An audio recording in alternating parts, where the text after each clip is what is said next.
caught in the crossfire. Was caught in the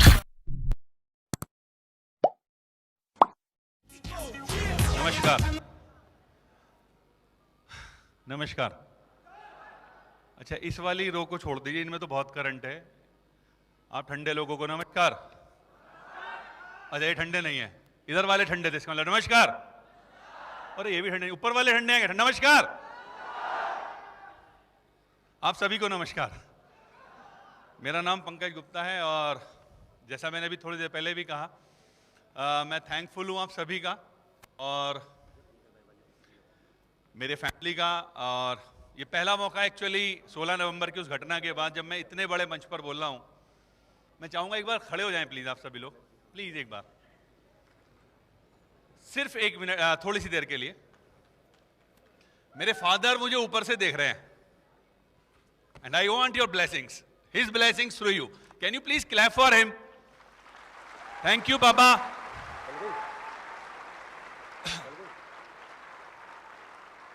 दोस्तों, thank you very much. You can sit down please, आप बैठ सकते हैं।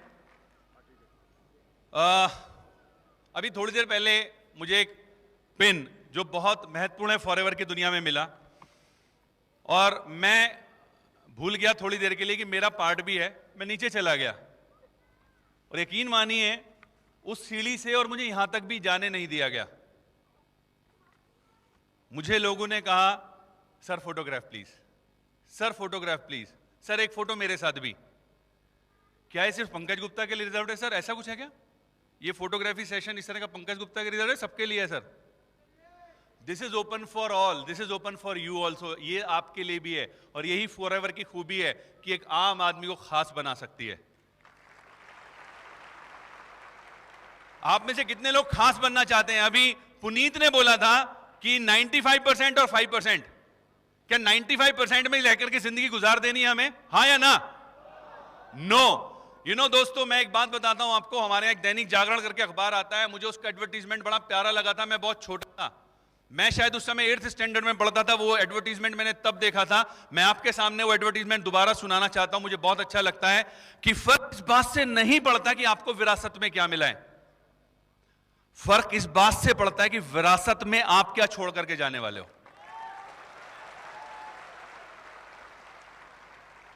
क्या वाकई आप वही छोड़ने वाले हो जो आज आपके पास है, या वाकई एक लीगेसी आप अपनी फैमिली को देकर के जाने वाले हो? ये आपको डिसाइड करना है। आप तैयार हैं उसके लिए? आप तैयार हैं उसके लिए? ओके। मैं कुछ चर्चा आपके साथ करना चाहता हूं। उस चर्चा में मैं आपको बताना चाहता हूं कि फॉरएवर एक आम आदमी को क्या दे सकता है और फॉरएवर ने मुझे क्या दिया है। यहां जब मैं ये बात कहता हूं कि फॉरएवर ने मुझे क्या दिया है, का मतलब मैं भी फॉरएवर में एक आम आदमी हूं। और जब मैं आम आदमी की तरह से सन 2004, और मुझे बताते बड़ा फख्र होता है, ठीक आज ही के दिन 12 साल पहले मैंने फॉरएवर में इस बिजनेस की शुरुआत की थी। आज पूरे 12 साल पहले 18 दिसंबर 2004 मेरी जिंदगी में फॉरएवर का फॉर्म मैंने साइन किया था, 2 सीसी पूरे किए थे। एंड इस पिछले 12 साल में फॉरएवर ने मुझे क्या दिया है, मैं आपके साथ थोड़ा सा शेयर करना चाहता हूं। हेल्दी फैमिली, फॉरएवर की बदौलत मुझे हेल्दी फैमिली मिली। मेरे को मिला स्वस्थ परिवार। आज मेरे परिवार में, अभी हाल ही में मैंने आपको बताया मेरे फादर की डेथ हुई 16 नवंबर 2016 को, लास्ट मंथ।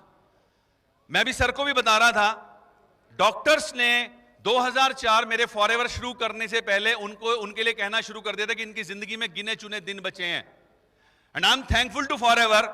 12 साल बाद अभी हाल ही में 16 नवंबर को जब उनकी डेथ हुई तो मुझे बड़ा झटका लगा, क्योंकि वो बिल्कुल ठीक थे और ऑल ऑफ सडन वो मुझे छोड़कर चले गए। यानी 12 साल वो बिल्कुल ठीक अपनी उन्होंने जिंदगी गुजारा। उसके बाद अगर मैं बात करूं, मेरे फैमिली के 9 मेंबर्स, हम सब लोग फॉरएवर के प्रोडक्ट्स इस्तेमाल करते हैं। हमारे घर में फॉरएवर ठीक उसी तरह से इस्तेमाल होता है जिस तरह से आपके घर में पानी इस्तेमाल होता है, believe me. And thanks to Forever आज मेरा परिवार स्वस्थ परिवार है। मैं इस बात को दावे से कह सकता हूं कि मेरा परिवार स्वस्थ परिवार है। आप में से कितने लोगों को स्वस्थ परिवार चाहिए? चाहिए कि नहीं चाहिए? मुझे मोदी जी याद आ गए दरअसल। हैप्पी फैमिली, फॉरएवर की बदौलत मुझे मिला है खुशहाल परिवार। जानते हैं ज्यादातर परिवारों में जो समस्याएं होती हैं उसका कारण क्या होता है?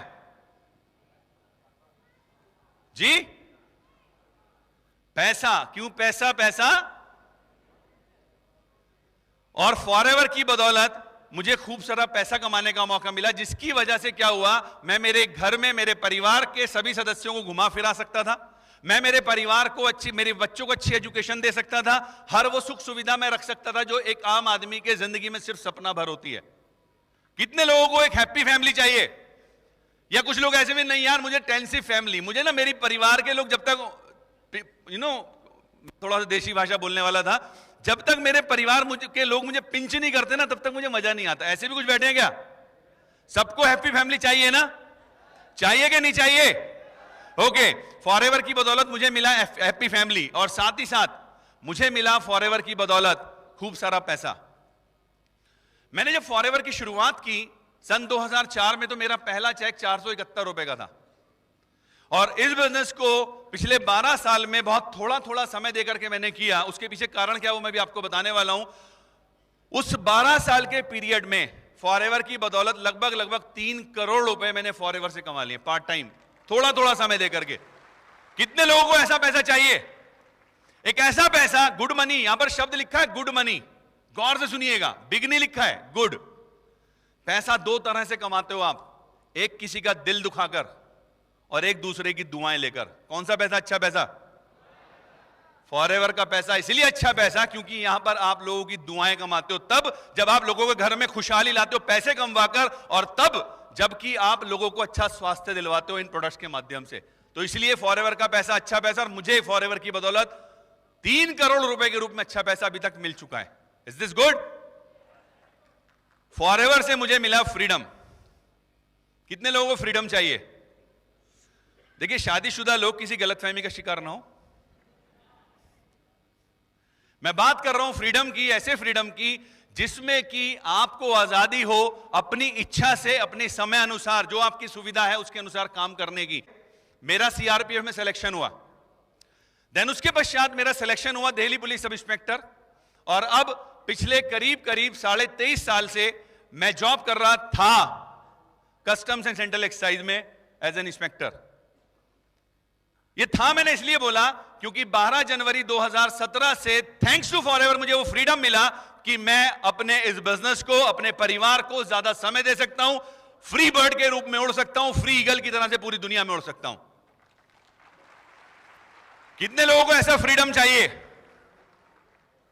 बड़े कम लोगों को चाहिए। आवाज से बताऊं, दिखाई कम दे रहा है, मेरे चश्मे का नंबर, एक्चुअली आज मेरे चश्मे का नंबर गड़बड़ है, थोड़ा सा आपको आवाज से बताना पड़ेगा। जब मैं आपसे बोलूंगा ना तो आपको थोड़ा आवाज से बताना पड़ेगा। मैं गलती कर रहा था, मैं पहचान नहीं पा रहा, मैं सोचा 2-3 लोग आगे वाले हाथ उठा रहे हैं, अब मुझे समझ में आया कारण भी। ओके भैया,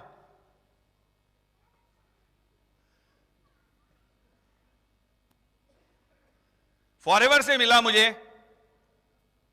खुश रहने का मौका, फन, एंजॉयमेंट, ट्रेवल करने का मौका। मैं फॉरएवर की बदौलत पूरे हिंदुस्तान में शायद ही कोई कोना ऐसा बचा हो जिसको मुझे फॉरएवर ने ना घुमवा दिया हो। और हिंदुस्तान की क्यों बात करते हो साहब? मुझे दुनिया के 15 खूबसूरत लोकेशंस पर फॉरएवर ले जा चुकी है। क्या मैं मेरे जॉब में रहते हुए हिंदुस्तान से बाहर थाईलैंड के अलावा कहीं जाने की सोच सकता था? Thailand is the easiest place to go, है ना? लेकिन क्या थाईलैंड के अलावा एक आम नौकरी पेशा व्यक्ति विदेश जाने की वो भी 15 बार सोच सकता है? कितने लोगों को चाहिए ऐसा फन और ऐसा ट्रेवल करने का मौका? हल्ले से बजाओ, तेजी से मजा करके। ओके, फॉरएवर से मुझे मिली सिक्योरिटी। What is that? दोस्तों, फॉरएवर के बिजनेस की खूबी देखिए। मैं इस बात का ऐलान कर सकता हूं, बेफिक्र होकर के कर सकता हूं कि मैं पंकज गुप्ता अगर आज किसी कारण से इसी समय मेरे को ऊपर वाला अपने पास बुला ले तो मेरा बेटा प्रखर गुप्ता उसी जगह से काम करना शुरू करेगा जो लेवल मुझे आज मिला है। एम आई राइट सर? क्या इससे बड़ी सिक्योरिटी कुछ हो सकती है? मैं फॉरएवर के लिए हमेशा कहा करता हूं, जीवन के साथ भी और जीवन के बाद भी। कितने लोग ऐसी सिक्योरिटी चाहिए? थोड़ा आवाज से बताओ। और फॉरएवर से मुझे मिले फ्रेंड्स। आज मैं हिंदुस्तान में किसी भी जगह पर जाऊं, मुझे जरूरत नहीं है, यकीन मानिए, एक होटल में रूम लेने की, बिलीव मी। मेरे इतने दोस्त हो चुके हैं पूरे हिंदुस्तान में, और मैं हिंदुस्तान की ही बात नहीं करता, मैं पूरी दुनिया में न जाने कितने सारे दोस्त आज फॉरएवर की बदौलत बन चुके हैं। एक तो साइकिल, एक सोशल सर्किल ऐसा होता है जिसमें कि लोग आपसे हाय हेलो करते हैं, लेकिन फॉरएवर में आपका सोशल सर्किल ऐसा बढ़ता है कि आपकी आत्मीयता लोगों से बढ़ती है। क्योंकि यहां पर जो आप रिश्ता बनाते हैं अपनी टीम्स के साथ, अपनी क्रॉस लाइंस के साथ, वो सिर्फ एक मिनट का नहीं होता, वो सिर्फ एक दिन का नहीं होता, वो सिर्फ एक महीने और साल का नहीं होता, वो जन्म जन्मांतर का होता है। और ये मैं आपसे शुरू में कह चुका हूं एक्चुअली, कितने लोगों को चाहिए रिकॉग्निशन, रेपुटेशन, रिस्पेक्ट? कितने लोगों को अच्छा लगता है लोग उनका सम्मान करें, लोग उनका आदर करें, लोग उनको जगह जगह रिकॉग्नाइज कर दे रहे हैं? चाहिए? फॉरएवर से मुझे मिला। मेरे एक दोस्त ने एक बड़ा प्यारा व्हाट्सएप मैसेज भेजा था, मुझे बड़ा अच्छा लगा था दोस्तों। वो मैसेज था कि जिस दिन आपके सिग्नेचर्स ऑटोग्राफ बन जाएं, उस दिन से आप मान लीजिए कि आप सक्सेसफुल हो चुके हैं। और मैं जानता हूं फॉरएवर मुझे भी वो मुकाम देने वाली है। इस हॉल में ऐसे बहुत सारे लोग बैठे हैं, अनिल जग्गी साहब, इनसे पता नहीं कितने सारे लोग, कितने सारे ऑटोग्राफ, मैं भी लेता हूं इनसे। तो ऑटोग्राफ जब आपसे लोग लेने लगे, इसका मतलब आप सक्सेसफुल हो गए। तो अब जरूरी नहीं है कि आपको अमिताभ बच्चन या सचिन तेंदुलकर ही बनना है, आप फॉरएवर में मैनेजर बनो, लोग आपसे ऑटोग्राफ लेना शुरू कर देंगे। हेलो, कितने लोगों को अच्छा लगता है? इधर वाले लोग, ठंडे लोग, ऊपर वाले लोगों। चलिए क्या क्या मिला जरा देखते हैं।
कभी कभी ऐसी कहानियाँ जब मैं सुनता हूँ, हमेशा मेरे जहन में ये बात आती है, हमने वो क्या सही किया कि हमें ये ज़िंदगी मिली, और इन्होंने क्या गलती की कि इनको ये ज़िंदगी मिली।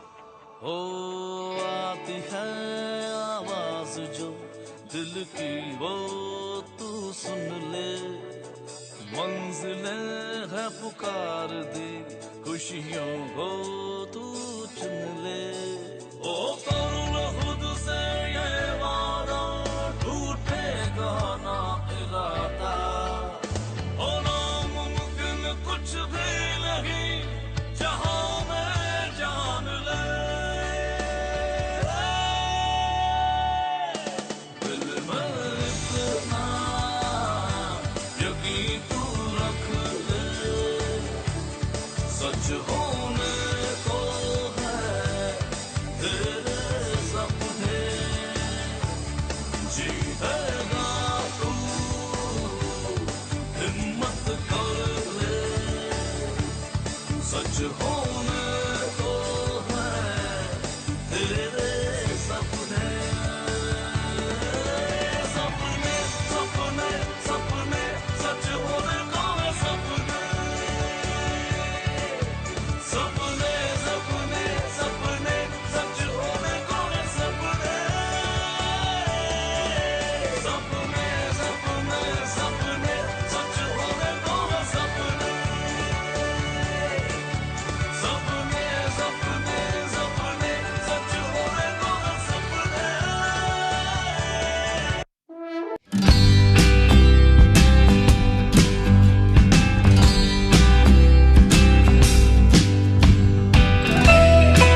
मेरा एक प्रश्न है आपसे, क्या मैंने जितनी भी बातें आपको शुरुआती दौर में 8 अलग अलग पॉइंट्स के माध्यम से, उनमें से कोई भी एक झूठ नजर आई आपको इस वीडियो से? ये वीडियो बनाने के पीछे रीजन ही ये था एक्चुअली, मैं ये बताना चाहता था कि फॉरएवर में जो स्टेज से बोला जाता है वो अक्षरशः ऐसा का ऐसा ही होता भी है। हम जो कहते हैं वो करते हैं, बाकी सारे लोग you know it, that's why forever is the best. कितने लोगों को मजा आया इस वीडियो को देख करके? मैं आपको बताऊं साहब, मैं एक छोटे से कुत्ते से भी डरता था, बिलीव मी। डॉग अगर मेरे सामने आता था मैं डरता था, और फॉरएवर की वजह से वो पावर मेरे अंदर आई कि मैं जोहानिसबर्ग में जब गया तो 1 घंटे इतने बड़े बड़े 2 शेरों के बीच में रहा, 1 घंटा लाइव, राइट? ओके, अब मेरा काम क्या है यहां पर? मेरा काम है एक्चुअली आप सबके अंदर एक इमरजेंसी पावर है, उसको याद दिलाना। आप सबके अंदर है, आप जानते हैं या नहीं है? 2-3 ही लोग जानते हैं, बाकी सब लोग जानते हैं? चलो मैं फिर भी याद दिलाता हूं, हो सकता है आप जोश में बोलते, बहुत से लोग जोश में बोलते यस। मैं आपको याद दिलाने के लिए हूं यहां पर, और मैं थोड़ा सा एग्जाम्पल देना चाहता हूं आपको। आप में से ज्यादातर लोगों को पता होगा, फिर भी मैं बता देता हूं, दुनिया का सबसे तेज धावक है हुसैन बोल्ट, जिसने करीब 9 सेकंड में 100 मीटर की दौड़ में, जिसने 100 मीटर की दौड़ को 9 मीटर में पूरा कर लिया था। 100 मीटर की दौड़ को 9 सेकंड में पूरा कर लिया था। क्या आप में से कोई इतनी ताकत रखता है उसे हरा दे? हेलो, किसी को नहीं है?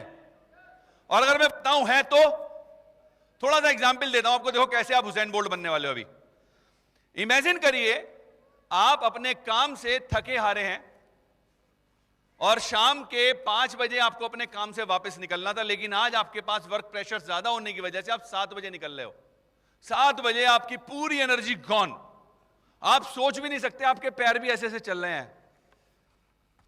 और जैसे आप अपने ऑफिस से बाहर निकलते हैं, बाहर एक पागल कुत्ता ऐसे आपकी तरफ भाग पड़ता है। कितने लोग हैं जो उससे कहेंगे आजा यार, आज तू काट ले यार, आज तेरी किस्मत अच्छी है यार, मेरी तो खराब है। कोई है जो बैठा हुआ इस समय बोलेगा ऐसा? आप यकीन मानिए उस समय हुसैन बोल्ट के भी बाप बनने वाले हो सब लोग। और ये पावर उस ऊपर वाले ने हर व्यक्ति के अंदर दी है। अनफॉर्चुनेटली इस दुनिया के शायद 5% लोग भी नहीं है, अगर मैं गलत नहीं हूं, 3 या 2% लोग हैं एक्चुअली जो उस पावर को पहचान पाए आज तक कि वो पावर उनके अंदर है। क्या आप उस पावर का हिस्सा बनना चाहते हैं? देखो मेरे कहने से यस मत करना, अंतरात्मा, जिसका सर भी जिक्र कर रहे थे, अंतरात्मा से आवाज आनी चाहिए आपकी कि आपको वाकई उस पावर की जरूरत है। जरूरत है, वो आपके अंदर है एक्चुअली, उसको पहचानना शुरू कीजिए। जिस दिन आप उसको रिकॉग्नाइज कर लेंगे, यकीन मानिए दुनिया में आने वाली कोई समस्या आपके सामने समस्या नहीं रहेगी, क्योंकि वो कुत्ता, वो परेशानियां, वो हर वक्त आपके सामने भौं भौं कर रही हैं। कोई एक व्यक्ति ऐसा है जिसको परेशानियां फेस ना करनी पड़ती हो? अरे यार चल देख लेंगे, अभी फिलहाल यार आज तो बॉस ने डांटा था, अभी कुछ नहीं। ये परेशानियां हर वक्त आपको परेशान करती हैं, ये आपके सामने भौंकती रहती हैं, और आप अपनी उस इमरजेंसी पावर का इस्तेमाल नहीं करते। अगर आप करने लगे तो आई कैन बेट यू आपकी वो परेशानियां खत्म होने वाली हैं। तैयार हैं आप उसके लिए? और उसको तैयार होने के लिए पंकज गुप्ता, अमरजीत सर या जितने भी लीडर्स को आपने सुना है, सुनने वाले, उनका कोई बड़ा रोल नहीं है, क्योंकि आपकी सफलता या आपकी असफलता के लिए जिम्मेदार ना तो फॉरएवर है, ना आपके माता पिता है, ना आपका एजुकेशन सिस्टम है, कोई नहीं है, सिर्फ एक व्यक्ति है। और दुर्भाग्य या सौभाग्य से वो व्यक्ति आपकी सीट पर बैठा है। कौन है आपकी सीट पर बैठा हुआ? पहचानो। अरे तो मैं ही हूं। आपकी सीट पर बैठा व्यक्ति एक्चुअली आपकी सफलता और असफलता के लिए जिम्मेदार है। मैं आपको कुछ सजेशन देना चाहूंगा। जितनी भी चीजें अभी आपने देखी, सब कुछ आपकी हो सकती हैं, सब कुछ, और इससे ज्यादा एक्चुअली। सबसे बड़ी समस्या जानते हैं क्या है दोस्तों? सबसे बड़ी समस्या ही यह है लाइफ में कि हम हर समस्या को समस्या मान लेते हैं। यहां पर एक सवाल जो इंपॉर्टेंट है वो ये कि हमें देखना यह है कि समस्या हम पर हावी हो रही है या हम समस्या पर। जिस दिन हम समस्या पर हावी होने लगेंगे उस दिन समाधान ऑटोमेटिकली हमारे लाइफ में आ जाएगा। Believe me, automatically.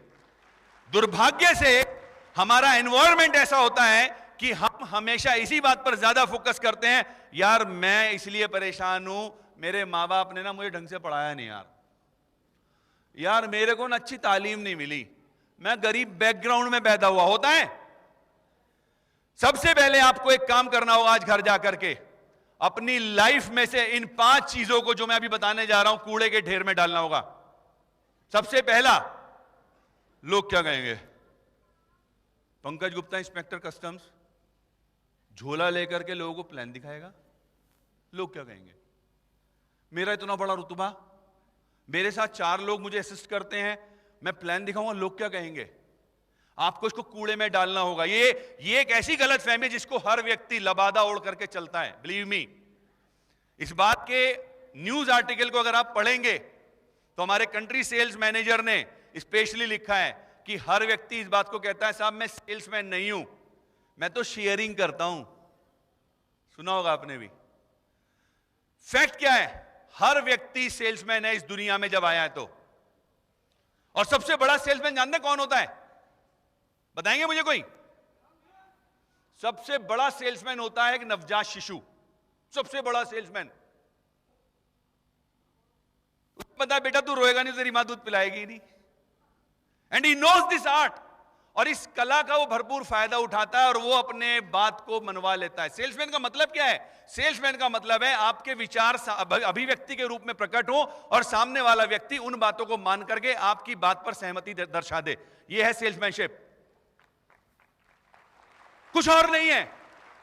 आप इमेजिन कीजिए, जब आप एक इंटरव्यू देने जाते हैं तो आप कहते हो साहब मैं तो बहुत ही बकवास क्लास का स्टूडेंट था, आपके पास मार्कशीट है 3rd डिवीजन की, तो क्या आप ये कहोगे साहब सॉरी मैं ना सॉरी मैं 3rd डिवीजन का स्टूडेंट हूं, मुझे मत रखना, ऐसा कहोगे आप।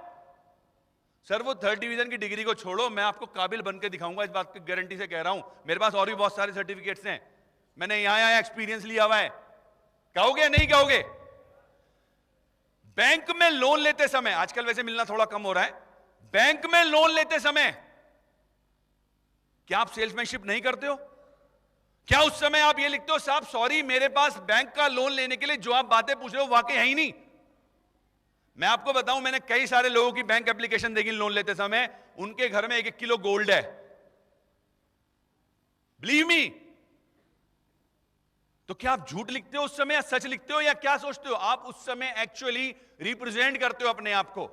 जितना बेस्ट रिप्रेजेंट करोगे उतना ही ज्यादा अच्छी आपकी पॉसिबिलिटीज बढ़ जाएंगी, हाँ या ना। तब तो आप नहीं कहते बैंक वाला क्या कहेगा।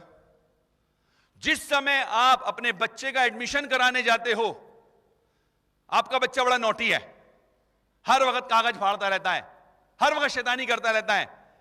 टीचर कहती है इंटरव्यू लेते समय, मैम ये बताइए ये बच्चा जो है ना ये नॉटी तो नहीं है, शैतान तो? अरे नहीं मैडम, इसे तो 4 बार कहना पड़ता है, बेटा बोलो, तब तो बोलता है, ये तो बड़ा शांत है। ऐसे ही होता है नहीं होता है? ये सेल्समैनशिप है साहब, आप करते हो। और जब आपकी शादी हुई थी, याद करो वो पल, मैं तेरे लिए चांद तारे तोड़ लाऊंगा। मैं दावे से कह रहा हूं जो व्यक्ति ये कह रहा होगा ना वो इस ऑडिटोरियम की छत पे नहीं जा सकता। अब वो कह रहा है साहब मैं तेरे लिए, क्योंकि बेटा पता अगर चांद तारे तोड़ने वाली बात नहीं करी तो एप्लीकेशन किसी और ने भी लगा रखी थी, right? So we sell everything ourselves. डरो मत इस बात से कि आपको लोग क्या कहेंगे। किशोर दा ने गाना बनाया था साहब, बोला था, सॉरी क्या था वो गाना, मेरा गला खराब है। कुछ तो लोग कहेंगे, लोगों का काम है कहना, अरे छोड़ो इन बेकार की बातों में कहीं बीत न जाए रहना। छोड़ो यार, हो यार मैंने देखा है अनिल जग्गी आए कितने स्मार्ट हैं, वो ऊपर पीछे दो स्टेज पे स्पीकर्स बोले, संदीप जिंदाल, आशुतोष पांडे कितने स्मार्ट, क्या वाकपटु है। मैं बोल भी नहीं सकता भाई साहब, मुझसे होने का नहीं है ये। आपको इसको कूड़े में डालकर फेंकना होगा। यकीन मानिए फॉरएवर का बिजनेस एक ऐसा बिजनेस है, आप चाहें तो हमारे YouTube पे जाकर के बिजनेस टेस्टिमनीज उठाइए एंड यू विल फाइंड कि वहां पर हर क्लास का बंदा फॉरएवर कर रहा है। वहां पर एक ऐसा व्यक्ति भी जिसका घर हर साल जिस गांव में वो रहता था बाढ़ में बह जाता था, और वहां पर वो व्यक्ति भी आपको मिलेगा अपनी टेस्टिमनी देता हुआ जिसका अपना एक अच्छा चलता चलाया बिजनेस है। आपको वहां पर वो व्यक्ति भी मिलेगा जो ऑलरेडी 20 लाख रुपए महीना साल के पैकेज पर था फॉरएवर में आने से पहले। आपसे क्यों नहीं होगा साहब? या तो वो स्पेशल है या आप, एक्सक्यूज मी, होगा या नहीं होगा? तीसरी चीज जो आपको डालनी है कूड़े के डिब्बे में, साहब हम मूड से बड़ा काम करते हैं। मूड अच्छा होना चाहिए भाई। आज यार मूड नहीं, आज बॉस ने डाल दिया यार, आज पार्ट टाइम काम करवाने भाई, आज तो करवा भाई, मूड नहीं है भाई आज। यकीन मानिए साहब, मूड वाले लोगों को सफलता नहीं मिलती, शौक पूरे कर सकते हैं वो सिर्फ। जो लोग मूड पर काम करते हैं वो अपने शौक पूरे कर सकते हैं। एग्जांपल देता हूं मैं आपको, सचिन तेंदुलकर को जानते हैं आप साहब? बड़ा पैसा कमाया साहब, बहुत नाम कमाया है ना? किस चीज में कमाया? क्रिकेट में। आप याद कीजिए आपके गली मोहल्ले में, आपके एरिया में कोई बच्चा ऐसा भी होगा जो क्रिकेट खेलता है, याद आ रहा है? अब जरा अंतर देखिए क्या है साहब, ये जो बच्चा है ये गर्मियों की छुट्टी शुरू होते ही क्रिकेट खेलने वाला बन जाता है।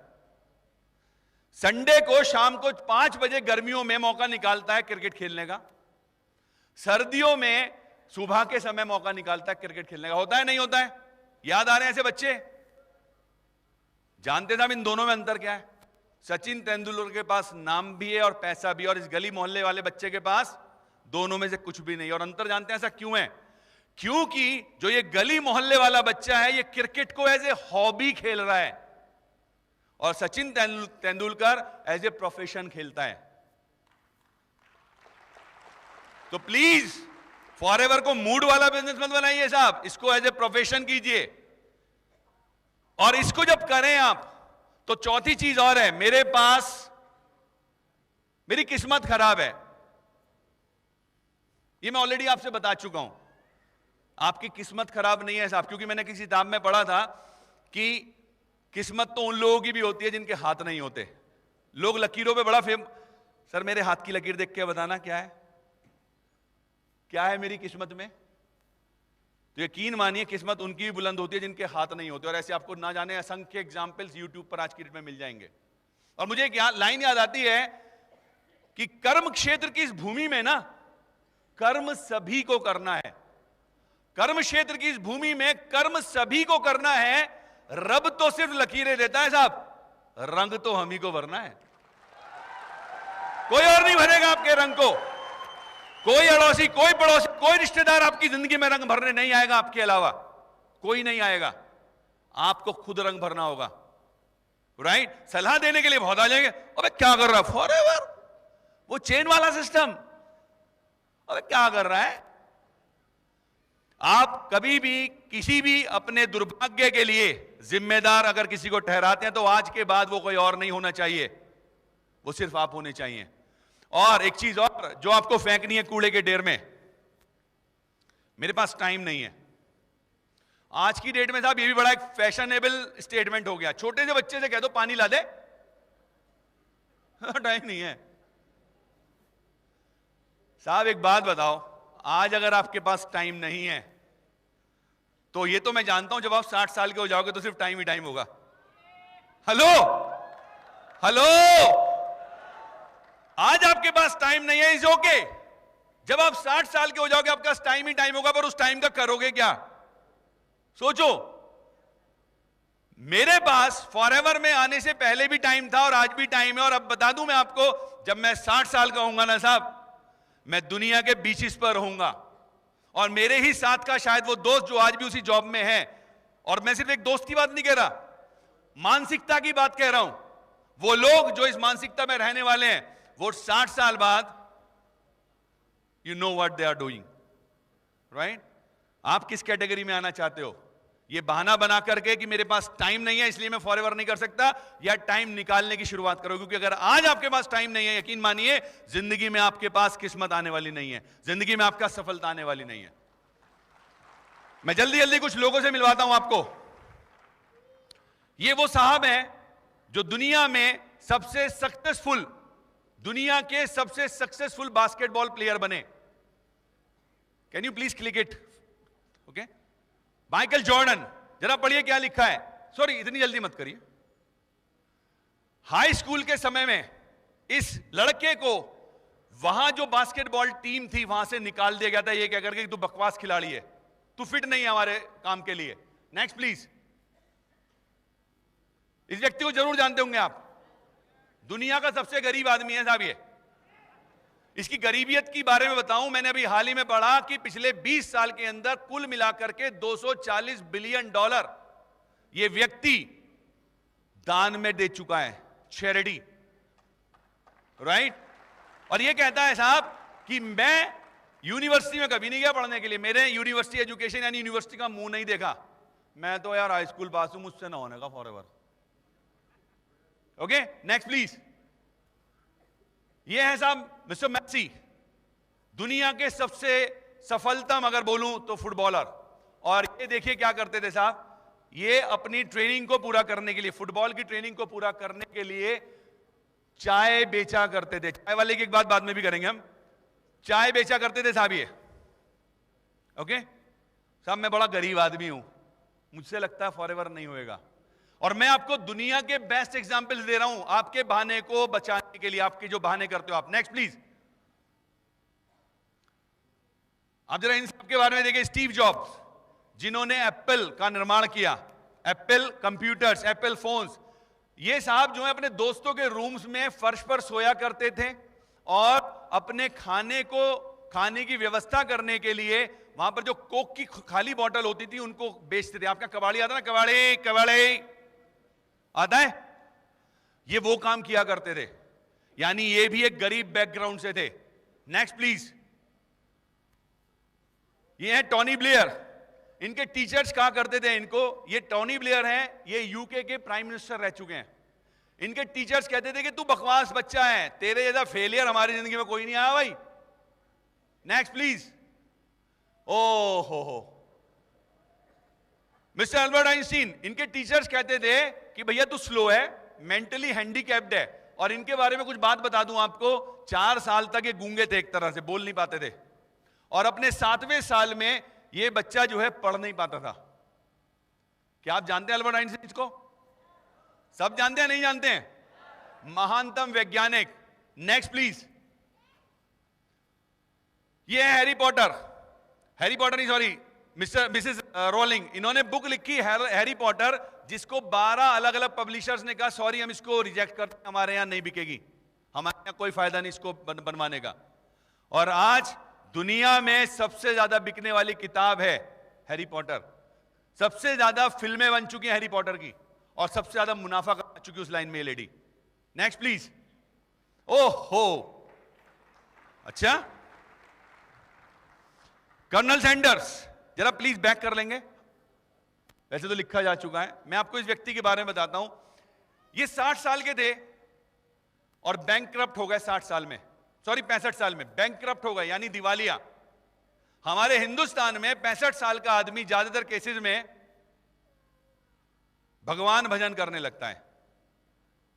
और वो भी उसके पीछे कारण मेरी अपनी रिसर्च बताती है कि शायद ये है कि उसे पता है बेटा पटा ले अभी से, ये वो समय जब पटाया जाना चाहिए। तो कर्नल सैंडर्स 65 साल की उम्र में एक्चुअली क्या कर रहे थे, उन्होंने एक रेसिपी थी उनके पास जो चिकन बनाने की रेसिपी थी। ये पहुंचे एक रेस्टोरेंट में कि साहब ये चिकन बनाने की रेसिपी है, इससे आपको फायदा होगा। मना कर दिया, 2 को मना कर दिया, तीसरे ने मना कर दिया, 10वें ने मना कर दिया, 20वें ने मना कर दिया, 50वें व्यक्ति ने मना कर दिया। अगर आपको 50 लोग मना कर दे फॉरएवर के प्लान को ज्वाइन करने के लिए, क्या आप हाँ करोगे अगली बार 51वां प्लान दिखाने के लिए? झूठ मत बोलो आप, प्लीज झूठ मत बोलो। आप मना कर दोगे, मैं जानता हूं। मैं आपको एग्जाम्पल दे रहा हूं एक व्यक्ति का, और यह बताने के लिए दे रहा हूं कि इसको फायदा समझ करके समझिएगा बात को, कि एक व्यक्ति जो 65 साल का है, उसको विश्वास है क्या विश्वास है वो मैं आपको बाद में बताऊंगा। 100वें व्यक्ति ने, 200वें व्यक्ति ने, 500वें व्यक्ति ने, 1000वें व्यक्ति ने इसको मना कर दिया, सॉरी हमारे यहां लिस्टों में काम नहीं करेगा। और 1009वें व्यक्ति ने इस व्यक्ति के उस प्रपोजल को एक्सेप्ट किया, वो रेसिपी पसंद की, और आज KFC को आप दुनिया में जानते हो। आपके पास भी दुनिया की बेस्ट रेसिपी है। Let me tell you friends, दुनिया की बेस्ट रेसिपी है फॉरएवर। आपके अंदर कॉन्फिडेंस होना चाहिए। लेट 1000 पीपल डिनाई यू, फर्क नहीं पड़ता अगर आपको 100 लोग 500 लोग मना करते हैं, क्योंकि आपके पास एक ऐसा कोहिनूर डायमंड है जो जिसको समझ में आ गया ना, और उसने इस डायमंड को खरीद लिया आपके साथ काम करने की शुरुआत करके, तो यकीन मानिए सिर्फ आप ही नहीं, आपकी पीढ़ियां तरने वाली हैं। Next please. ये है साहब अब्राहम लिंकन, इनकी तो साहब लिस्ट है, इतनी जगह फेल हुए और 1860 में आते आते प्रेसिडेंट ऑफ अमेरिका बने। Next please. इस व्यक्ति के पास एक फिल्म थी जिसको आपने देखा होगा, रॉकी। 1500 बार इसको भी उस स्क्रिप्ट को खरीदने से डायरेक्टर से मना कर दिया, 1500 बार, but still Rocky was the series of the films जिसको सबसे ज्यादा देखा जाता है फिल्म जगत में आज भी। Next please. Thomas Edison 10,000 bar fail हुए थे इस बल्ब को बनाने से पहले जिसकी रोशनी में आज आप पढ़ते हो। और जब इनसे पूछा गया कि मिस्टर एडिसन आपका क्या एक्सपीरियंस है, तो उन्होंने ये नहीं कहा अरे यार मैं तो 10,000 बार फेल हो गया था। इन्होंने कहा मुझे 10,000 ऐसे तरीके पता है जिनसे बल्ब नहीं बन सकता है। ये है सोच। अब थोड़ा इंडियंस की बात कर लेते हैं। अब्दुल कलाम साहब, जोरदार तालियां इनके लिए। पायलट के इंटरव्यू में इस व्यक्ति को रिजेक्ट कर दिया गया था, और इन्हें क्या क्या उड़ाया आपको पता होगा। पूरी हिंदुस्तान को प्राउड का मैटर अगर है तो मिस्टर अब्दुल कलाम की वजह से है। आप जितनी भी टेक्नोलॉजी की बातें करते हैं, this is because of this man. Next.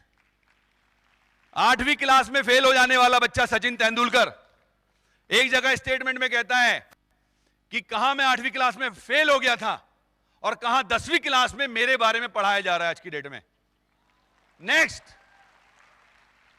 Amitabh Bachchan, इन साहब की भारी आवाज की वजह से इनको ऑल इंडिया रेडियो ने मना कर दिया था, और आज ये सदी के महानायक के रूप में स्थापित हो चुके हैं। नेक्स्ट। और ये व्यक्ति पेट्रोल पंप पर पेट्रोल भरता था। आप गौर से देखिए। Next please. चाय वाला,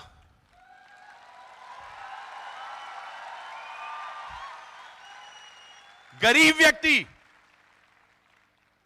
और आज पूरी दुनिया को मैं एक बात, मैं देखिए मैं किसी पार्टी के लेवल से बात नहीं कर रहा हूं, बिलीव मी, मैं एक हिंदुस्तानी होने के नाते बातें कर रहा हूं। मैं जानता हूं हिंदुस्तान को आज से पहले, अब से पहले सिर्फ इस बात के रूप में जाना जाता था कि हिंदुस्तान का मार्केट 125 से 30 करोड़ लोगों की पॉपुलेशन का मार्केट है। पहली बार ऐसा हुआ है कि हिंदुस्तान के मार्केट को यह कहकर के जाना जा रहा है कि यस, हिंदुस्तान में कल्चर आनी शुरू हो गई है, हिंदुस्तान में व्यवस्थाएं आनी शुरू हो गई हैं। राइट। Next please. आपको दोस्तों करना क्या है? सिर्फ एक काम करना है, अपनी सक्सेस के खुद निर्माता आपको बनना है। आपको फोकस करना है अपनी सफलता के लिए। अपने अप्लायंस के साथ बैठिए, और मेरे कहने से मत बैठिए, अपनी जिंदगी बदलने के लिए बैठिए। वो जो परेशानियां कुत्तों के रूप में भौंक रही हैं आपके पीछे, आपको उनको ध्यान में रखते हुए अपने अपलाइन के साथ बैठना है। वो जैसे जैसे आपको कहते हैं आपको वैसे वैसे करना है। तैयार हैं आप? तैयार हैं आप? So I am Pankaj Gupta, I am forever. Thank you very much.